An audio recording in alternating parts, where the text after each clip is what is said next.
When starting with the end in mind in your divorce, there are going to be different areas you need to get clear on. One of those is when it concerns custody, the kids. I even hate saying the word custody because it doesn't seem to encapsulate what's happening here.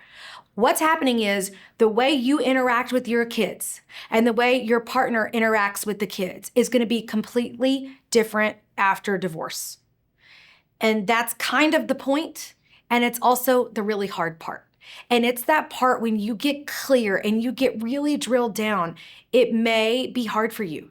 You may want to just stop listening to me. You may want to stop thinking about this, and you may just say forget it. I don't even want to do it.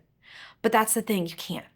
We can do hard things. And you got to get really drilled down on what are the custody schedules available where you live, right? What does Texas allow? California, New York. There's lots of resources online of what the standard schedule looks like. So then take a look at that in your state and say, okay, can I live with this?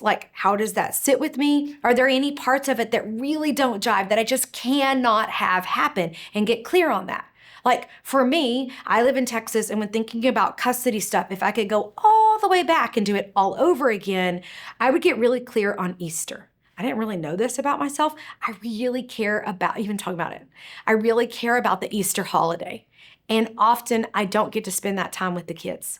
And so it's really at the whim in Texas on first, third, fifth weekend. When does the calendar just so happen to line up so that I have the kids with me? So is there a holiday like that for you? A birthday, Hanukkah, Christmas that you want to get really clear on, right? So thinking through what's the big picture that's probably going to happen in your state, and where do you wish it could deviate, and get really lined out on that when you're thinking about what custody you want with the kids and how to get that goal set up so you can reverse engineer from the beginning and get really clear on the goals.